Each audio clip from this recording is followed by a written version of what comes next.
Morning, citizens. You joined me on an astonishingly beautiful morning. Uh,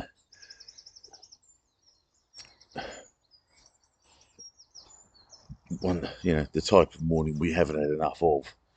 And here we are, deep into May, and we haven't had many of them. But this one is beautiful, so I thought I'd come out here. But I've been doing a bit of soul searching, and I've been thinking about whether or not it's whether I've been right about things and whether I'm not, and whether I'm right to be judgmental of others. And this isn't always an easy thing to gauge, really. Um, and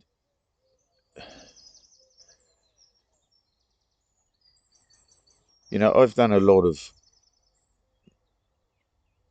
uh, I've done a lot of bad things. Not so many bad things, but I haven't really done enough good things. I haven't been um, successful in a conventional sense, and in that I um,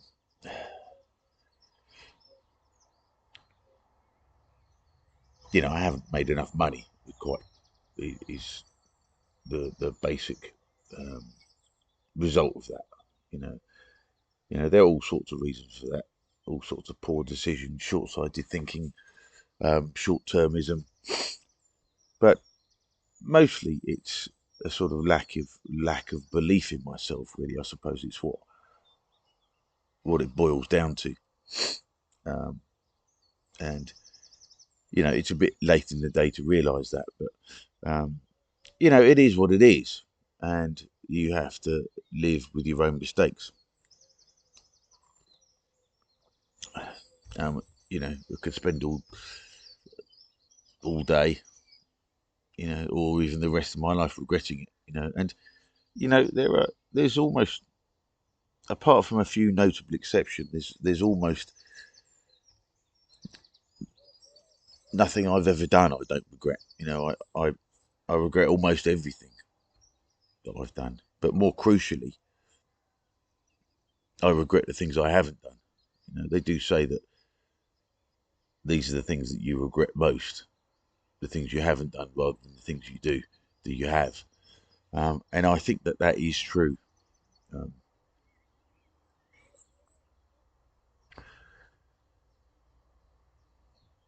and of course, the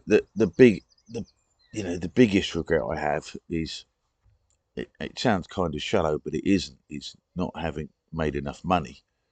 So what that results in is that you don't have enough to leave behind, you know, for your loved ones, you know, and I haven't done that, and it's a source of genuine shame to me, and I wish it were otherwise, but it isn't, you know.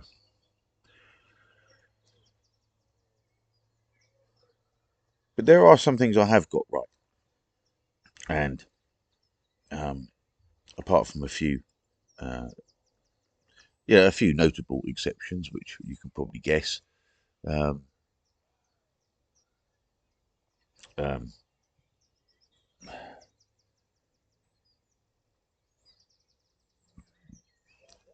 but the one that is relevant here is the whole COVID debacle.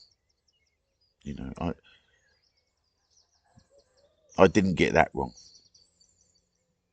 or at least I don't think I did. You can never be sure, 100% sure of anything these days. But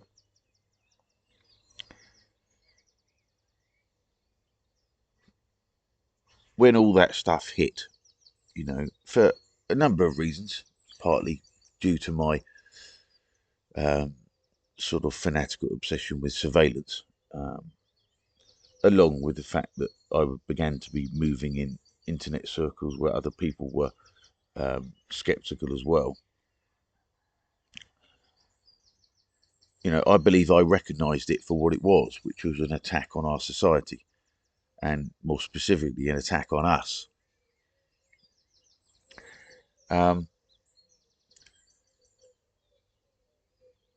And as time goes on, I feel that we are more and more vindicated.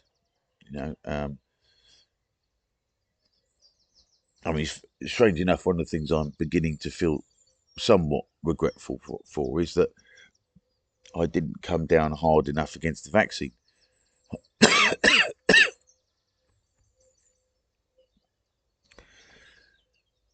Um,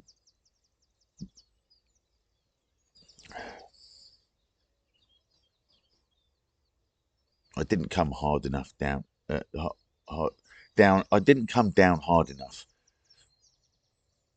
on the medical intervention. I thought that it was probably okay, and I was cowed by my own lack of knowledge, and I didn't want to end up looking like a fool. So, I deferred to other people who knew more. There was plenty of people who were anti the whole thing, who knew more, and I take my cue from them. But I didn't go hard against it myself. Like I say, I thought that it was probably okay, but my objection was the coercion and the mandates. That's what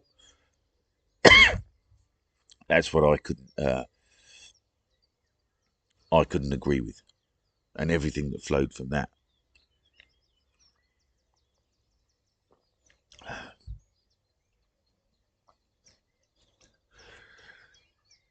But I'm no, I mean, am I some sort of moral exemplar because I didn't agree with it?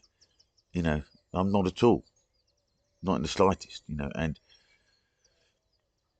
as I said, my entire life has been a collection of mostly poor decisions, which have led me to the point that I am at now, which is forcing me to make some very tough decisions. Which, had I made them 20 years ago, it wouldn't be nearly so tough. Um, and one of the things that I have to sort of acknowledge is that I have become, in some sense, I hate the description, I have become, in some sense, an activist. And in one sense, there's nothing wrong with that. But on the other hand, it's I do feel that activists um, become active because there is some other lack in their life, something else that they haven't addressed, and that's certainly the case with me. You know, yeah. I'm not saying that is the reason. It's hard to know. It's difficult enough. Um, it's impossible to discern other people's motives, but even when it's yourself, sometimes it's difficult to discern your own.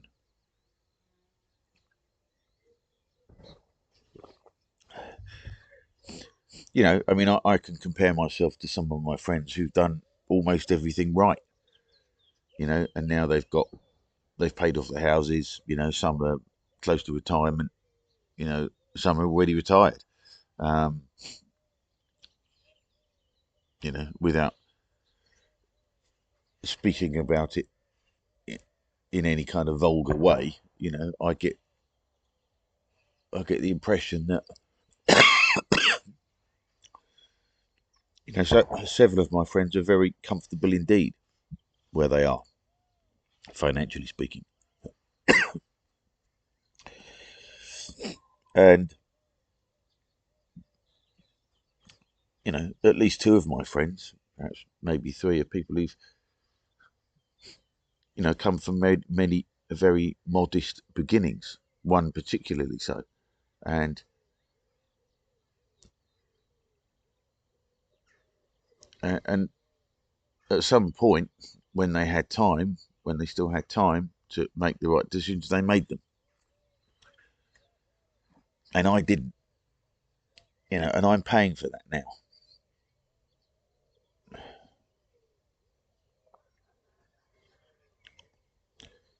So there are all sorts of things that,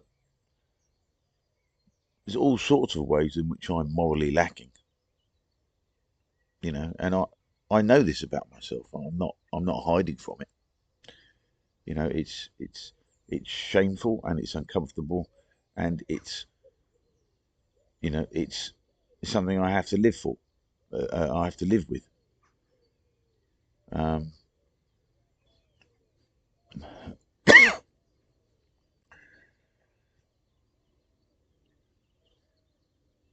but like a lot of other people, I'm not a bad person, and even most of the people who just sort of rolled over on the COVID front, they're not really bad people. They're not bad people. I mean, some were. The Piers Morgans of this world really are bad people. And then there's the real guilty ones, the Anthony Fauci's and the Jeremy Farrars and the Chris Whitties and the Patrick Valences and the Susan Mitchys and the Matt Hancocks. I mean, there really are some bad people around.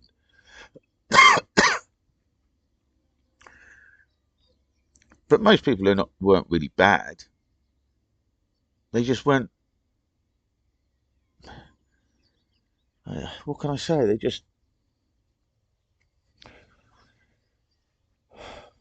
They didn't look at the wider picture. They didn't look about where their compliance would take us. Yeah, and we did.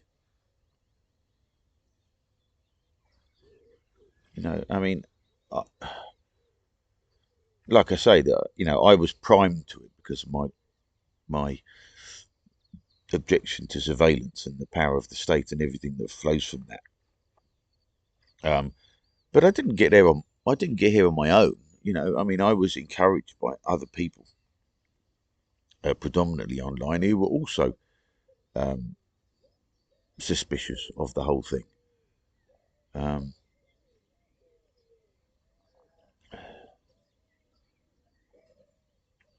and of course, it forced me to think further down the line. And some people just didn't. Some people just rolled over just because it was an easy life. I mean, it was easier for me as well in that I'm self-employed, so I didn't have an HR department to navigate. You know, um, as most people do. Um, but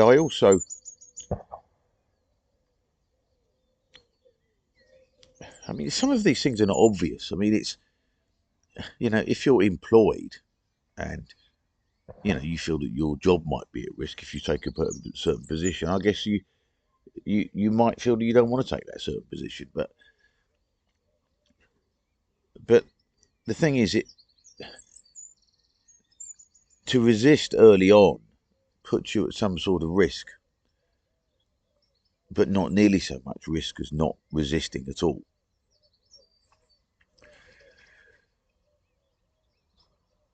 Because as we know, you know, compliance didn't do anything.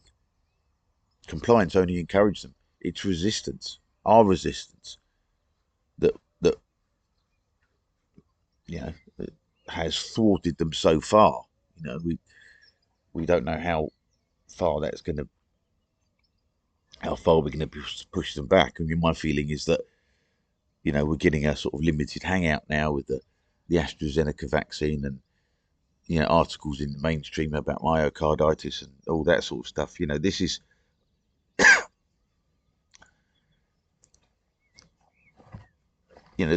people trying to take the heat out of the situation. There's a lot of arse covering going on here. You know, um, which was always going to be the case. And if you were as skeptical and as cynical as I've been and others have been, you know, we kind of knew this was coming.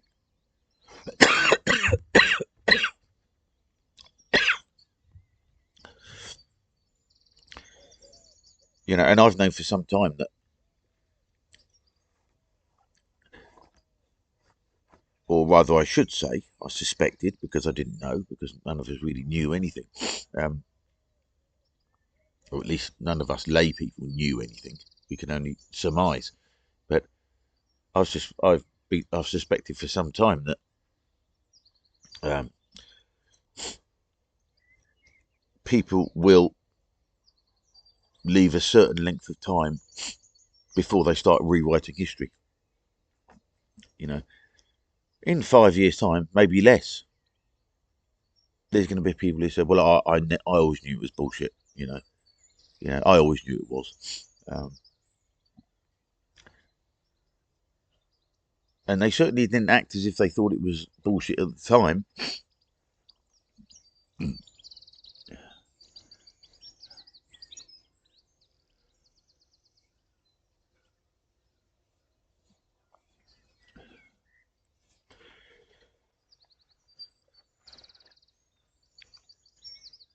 But the difference is that our resistance is something that we did, at cost to ourselves, even if it was just a sort of a social cost, you know, the social cost of being called a conspiracy theorist. Um, Even that relatively minimal cost was still more than they were willing to pay.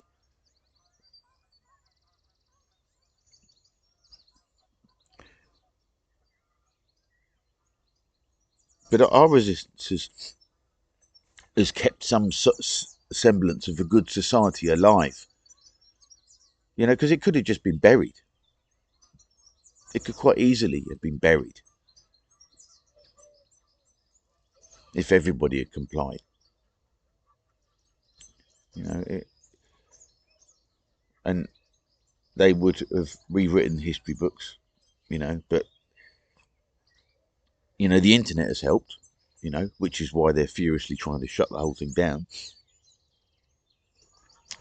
And imagine how easy it would have been to rewrite the history books without the internet now.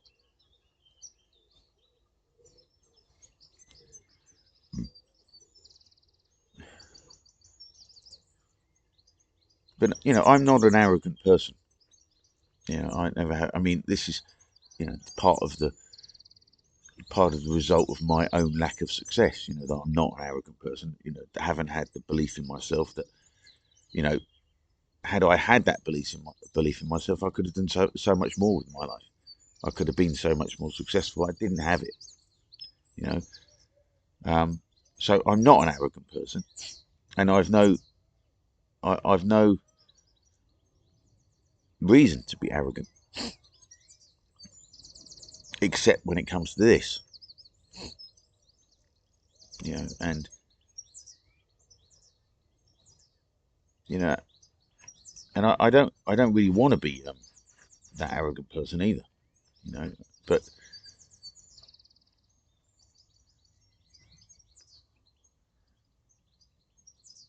you see, the thing about you know building your own wealth and building your own success and stuff, there's nothing wrong with that. There's absolutely nothing wrong with that. This is what we should all do to a certain degree. And but it is selfish. I mean, it's not selfish in a negative sense.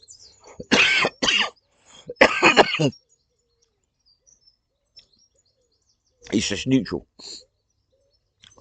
You know, when you're you know building your stash, it's in essence morally neutral. It's selfish, but that's not a bad thing. It's and in some ways, as ways I've already alluded to, not doing that and making short-term decisions about things which leave you in a position where you're not able to help your loved ones, as you get into the end of your life, that's pretty selfish as well. So, and that has some real world negative decisions. So results.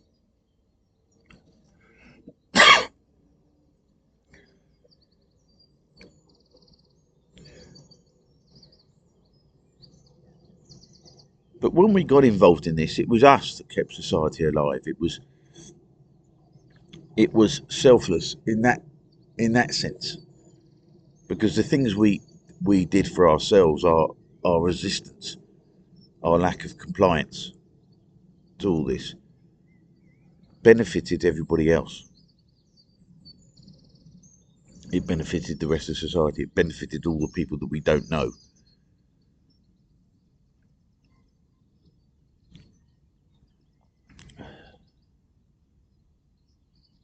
And just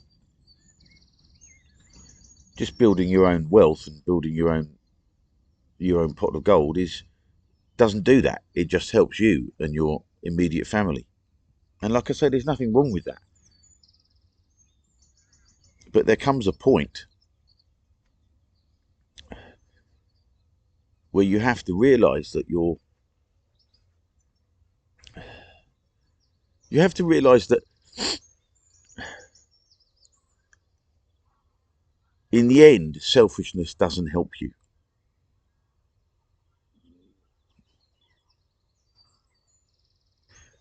An example of that is the cashless society.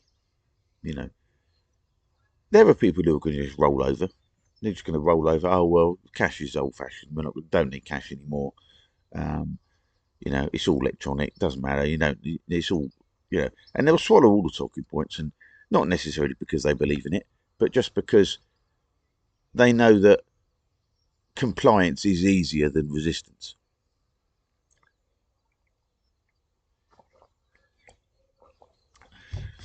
And so these people that build a pile of cash and think they're just being in compliance with the new thing and the modern world, and this is the way it's going, and resistance is futile and all the rest of it. When they start deciding what you can spend your money on, it's not going to matter how much money you've got. It's not going to. It's not going to. It's not going to matter, because if you end up with 10 million in the bank and you want to go out and buy a Maserati or something, they say, well, you can't buy a Maserati. It's climate change, mate. No, sorry, you can't buy things like that. It's unacceptable these days. So the things that it's not going to matter how much money you have, because it's not going to be your decision on what you spend it on. You can just buy more cricket burgers.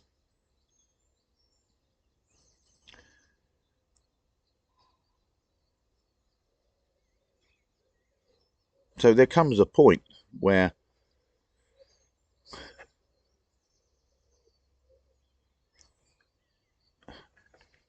to be to be to be selfless ends up being selfish.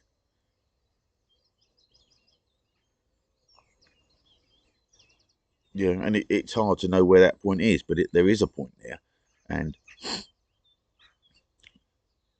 the entire business of government is to try and convince you that there isn't a point. Is that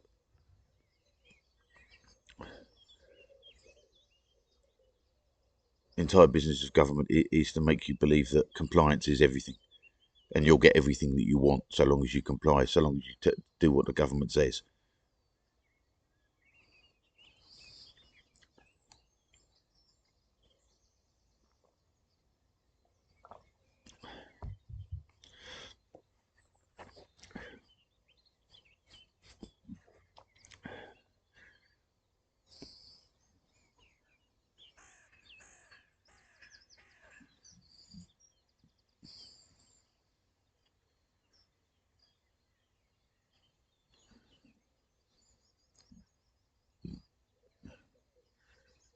Because resistance to government in the end is the greater good, if we're talking about the greater good.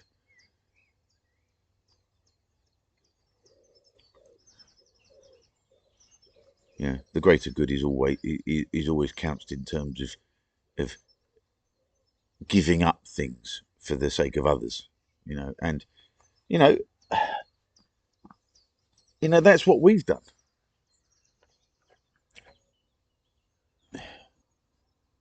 It all depends on how you define it. It's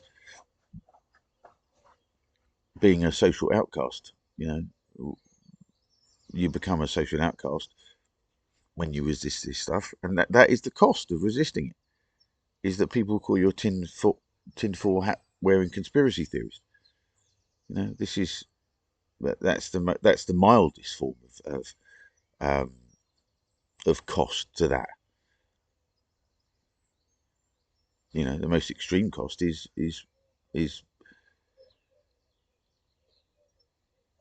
people dying and losing their livelihoods, and and their health and all that sort of thing.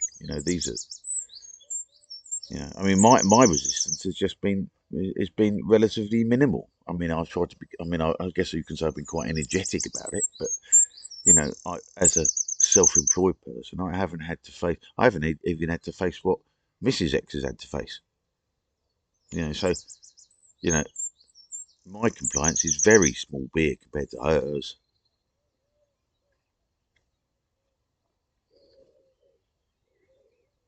And the NHS is one of those. The way people have revered it, and I have in the past as well. I mean, I've revered it in the past.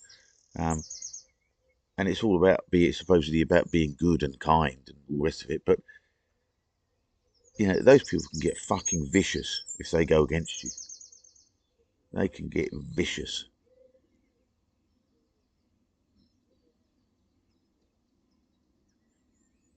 and these are the people we clapped for. Banged our pots and pans for.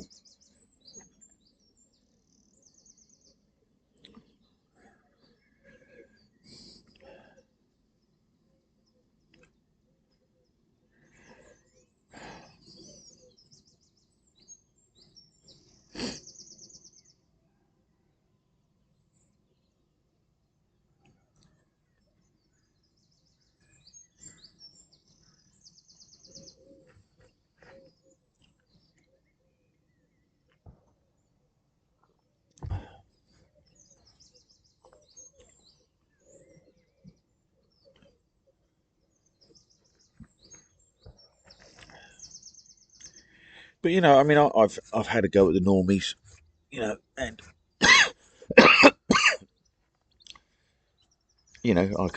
I guess I've been quite sharp about them in some respects, and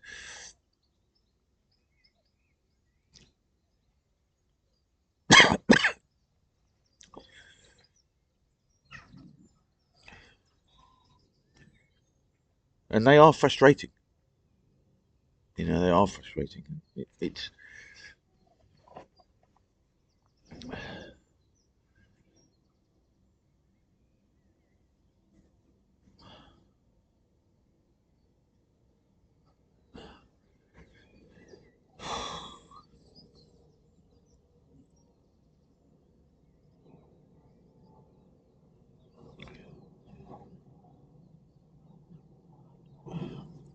no, look, I don't know. I'm just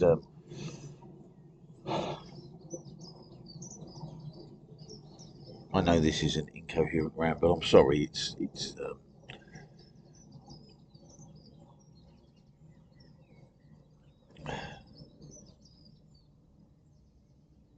But this is society is in trouble,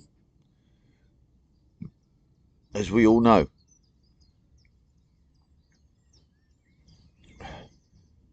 and some people refuse to see it. They refuse to see it, even though it's staring them in the face. And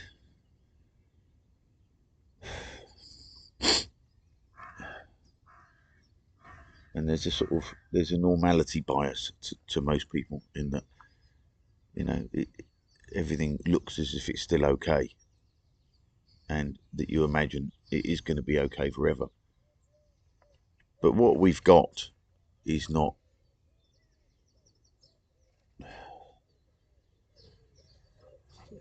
What we've got is not normal. It's rare and precious historically, and it only comes into being.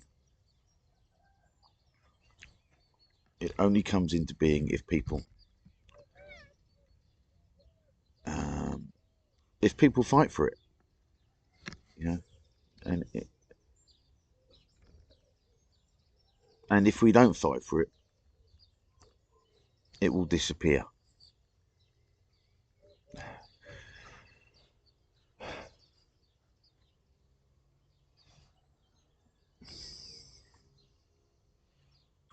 So anyway, that's all I've got to say. I spent half an hour saying almost nothing, but I hope you get the gist. So anyway, stay free.